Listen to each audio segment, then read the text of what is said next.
Baik, ketemu lagi ya dengan mata kuliah pengantar akuntansi ya. Lanjut, kita bahas tentang neraca lajur. Neraca lajur atau worksheet ya. Bentar.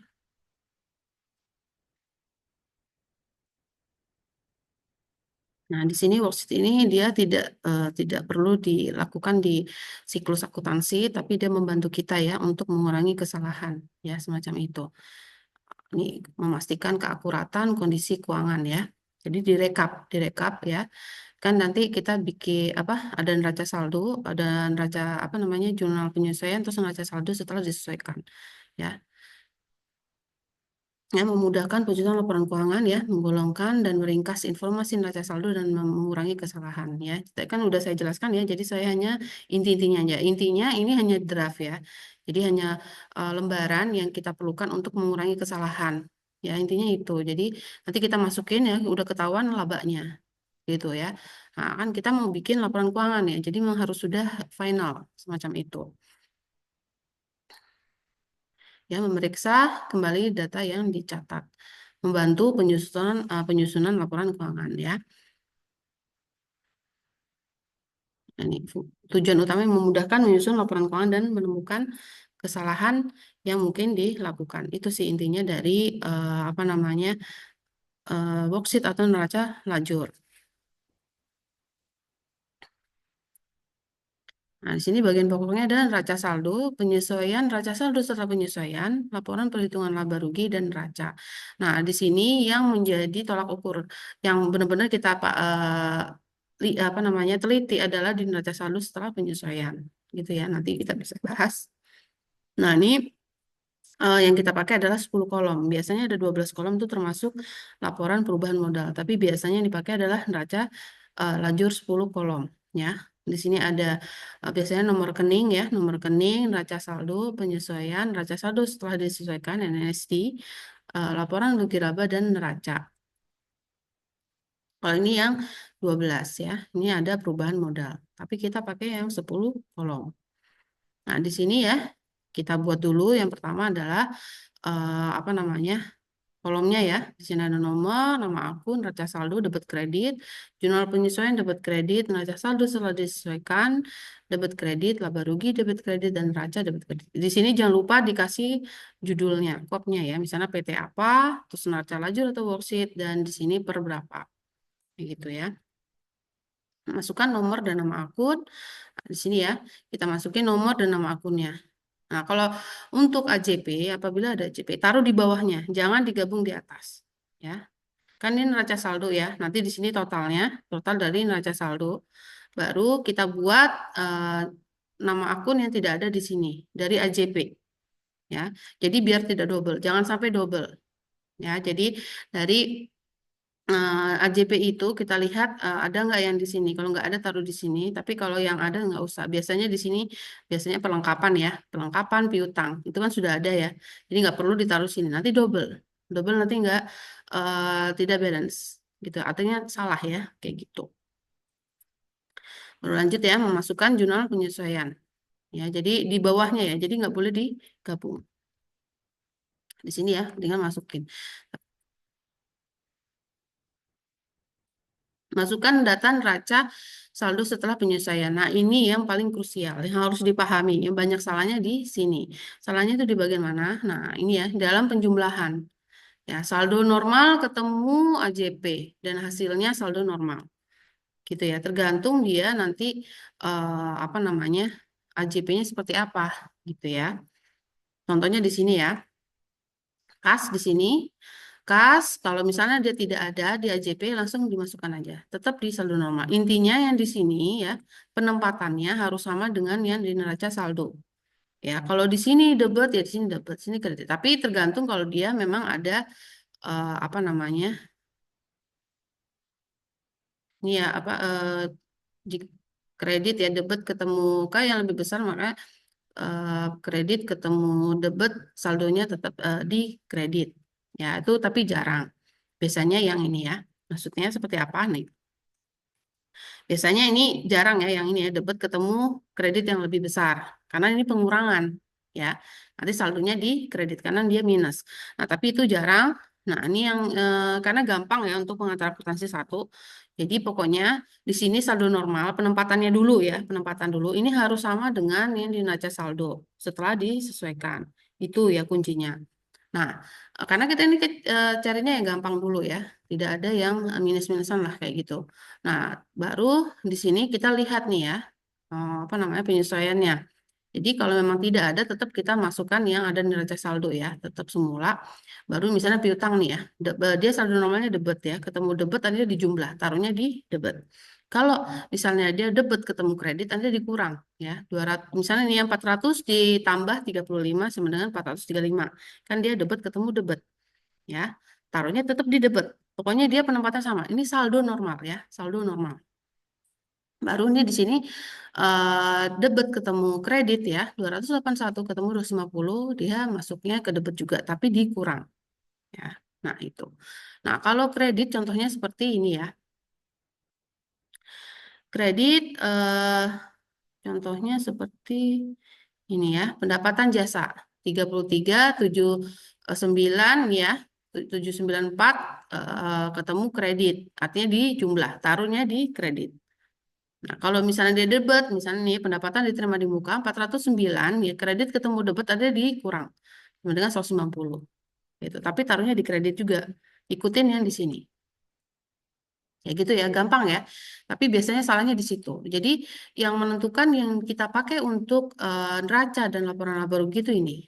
Yang di neraca saldo setelah disesuaikan, bukan di neraca saldo. Ya, gitu. Jadi kalau debit ketemu debit, itu hasilnya taruhnya di debit. Debit ketemu debit hanya di jumlah, ya, taruhnya di debit. Tapi kalau dia saldo debit ketemu kredit, artinya dikurang, taruhnya di debit. Tapi kalau kredit, ya, kredit ketemu kredit, itu di jumlah, taruhnya di kredit. Kalau kredit ketemu debit, artinya dikurang, taruhnya di kredit. Ya gitu. Pokoknya intinya ini harus sama ya penempatannya, tinggal pengurangannya aja. Kayak gitu, pengurangan atau penambahan. Kayak gitu ya. Dihafal aja ini ya. Dihafal aja. Debat ketemu debat ya. Artinya ditambah, artinya di debat. Debat ketemu kredit yang lebih kecil, maka debat dikurangi kredit, saldonya di debat. Dan sebagainya. Nah, baru mengisi kolom neraca dan laba rugi. Jadi kalau mengisi laporan laba rugi, ya ini ya, harus dipahami ya. Nih, kalau ketemu sudah kita ketemu neraca saldo setelah disesuaikan, ini kan ketemu ya. Ini harus ditotal ya, tidak boleh tidak ditotal.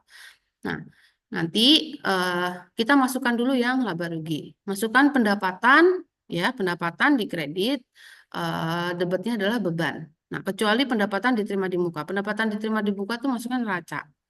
Ya, kayak asuransi dibayar di muka ini juga bukan beban, masuknya ke neraca gitu ya. Jadi pendapatan ya sama beban.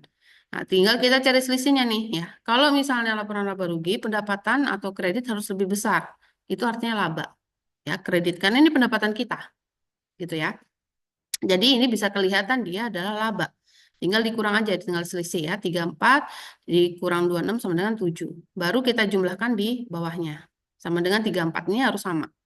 34, 34 juta gitu ya. Jadi kredit harus lebih besar daripada debit. Nah, baru sisanya masukin ke neraca semua ya. Jangan sampai enggak ya. Jadi misalnya jangan sampai ada yang enggak diisi ya, yang enggak di input.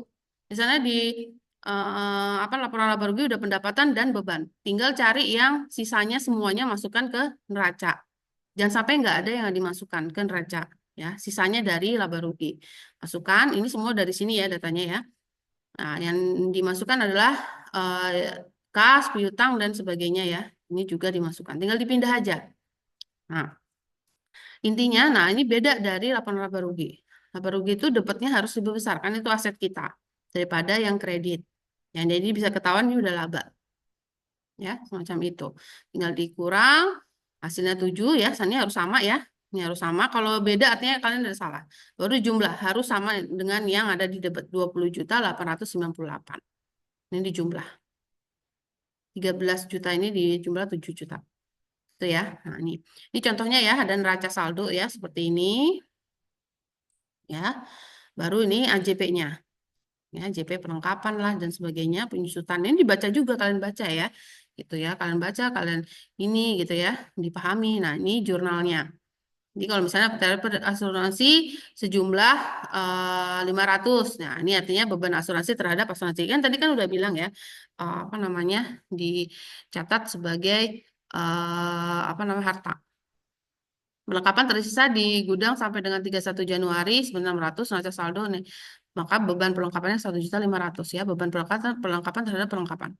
Ya, asuransi dibayar di muka ya. Terus apa namanya? Penyusutan ya peralatan artinya apa namanya? Beban penyusutan peralatan terhadap akumulasi penyusutan peralatan ya. Sama yang tadi adalah bunga yang harus dibayar ya. Jadi beban bunga terhadap utang bunga. Nah, gitu ya. Nah, ini langsung kita masukin ya. Di sini adalah neracanya, neraca saldo yang awal tadi. Ini ya. Baru kita masukkan AJP-nya. AJP-nya di bawah. Apabila di sini sudah ada, ya tidak dimasukin. Contohnya kayak asuransi dibayar di muka, ini kan udah ada ya. Udah ada, jadi nggak usah ditaruh di sini. Nanti double. Gitu ya. Gitu.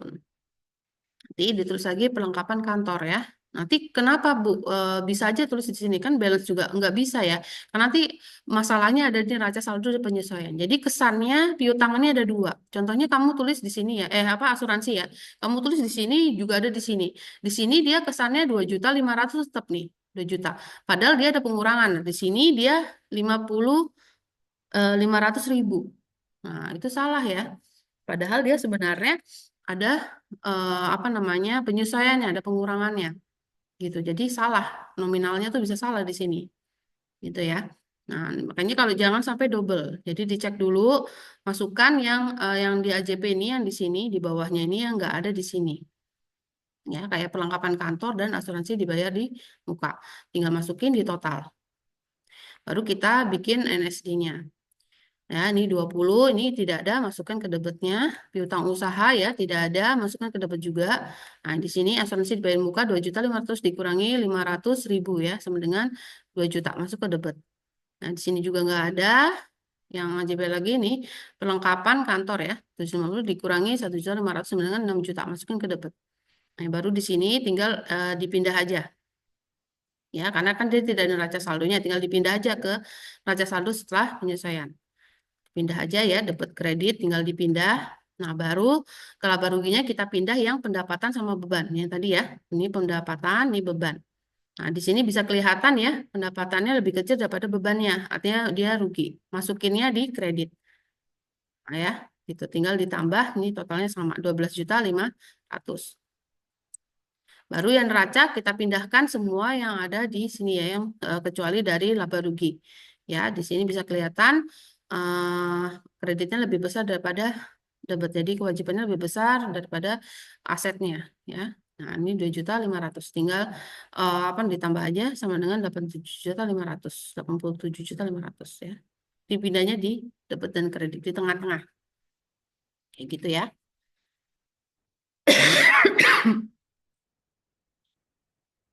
Nah, ini untuk contohnya dari perusahaan dagang. Kalau tadi perusahaan jasa ya, perusahaan jasa fotografi. Kalau ini adalah perusahaan dagang.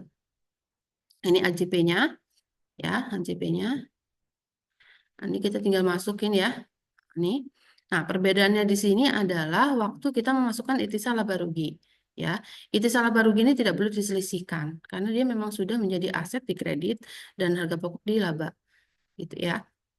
Jadi kalau di sini di laba rugi maksudnya ya. Ini di debit ini adalah persediaan dagang awal dan 15 juta ini persediaan dagang akhir.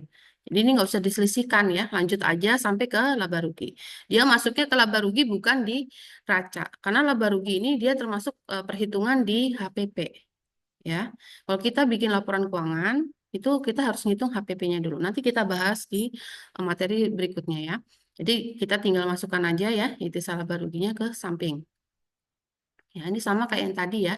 Ya, beban perlengkapan itu. Nanti kalau yang ada di atas, kayak misalnya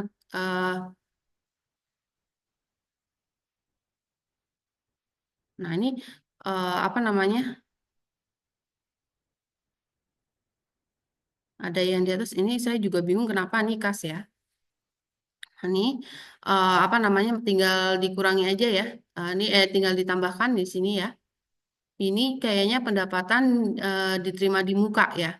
Kalau pendapatan diterima di muka itu harusnya ini pendapatan, ya pendapatan terhadap pendapatan diterima di muka. Tapi nggak apa-apa, kita ikutin saja dari soalnya ini ya. Nah ini langsung dimasukin. Nah ini persen barang dagangnya 15. Ini tadi kan ikhtisar laba rugi ya dari sini. Ikhtisar laba rugi, persen dagang akhir. Nah ini tinggal masukin di atasnya. Baru sewa dibayar di muka ya, beban dibayar di muka. Ini sama yang di sini, beban sewa. Ya, beban sewa terhadap sewa dibayar di muka. Tinggal dimasukin. Mungkin karena memang kalau perusahaan dagang, menurut dia ini ya, sini ada penjualan juga ya, di sini penjualan. Nah, ini tinggal dimasukin, tinggal diselisihkan. Nah, baru yang laba rugi kalian pindahkan ya, yang penjualan, pendapatan ini kalian pindahkan sama potongan penjualan dan sebagainya ini ya. Kita pindahkan ke laba rugi. Ini tergantung soalnya ya. Nah, nih. Nah, sisanya adalah neraca kas, piutang, persediaan barang dagang, sewa. Nah, ini masukkan ke neraca. Kalau yang seperti ini karena dia berhubungan dengan laba rugi. Price itu masuknya ke neraca. Kalau penjualan, pendapatan, potongan, pembelian, ya, retur, beban angkut, ya, beban gaji, beban listrik, ya ini semuanya masuknya ke apa namanya laba rugi. Tapi hati-hati di sini ya, pendapatan diterima di muka. Pendapatan diterima di muka masuknya di kredit, bukan di laba rugi. Ya gitu ya. Baru ketahuan di sini adalah lebih besar ya kredit ya 53 juta ditambah dikurang ya sebenarnya 10 juta ini. Jadi dia ada laba karena dia lebih besar. Nah, yang ini juga ya asetnya lebih besar daripada kreditnya. Jadi 10 juta 620 gitu ya. Jadi eh, contohnya itu. Nah, yang untuk soal, nah ini ya kalau untuk cepat kilat kan disuruh buat worksheetnya ya. Ini gampang aja, tinggal dipindah saja ya. Dipindah apa namanya dari neraca saldo ke apa namanya worksheetnya. Bentar.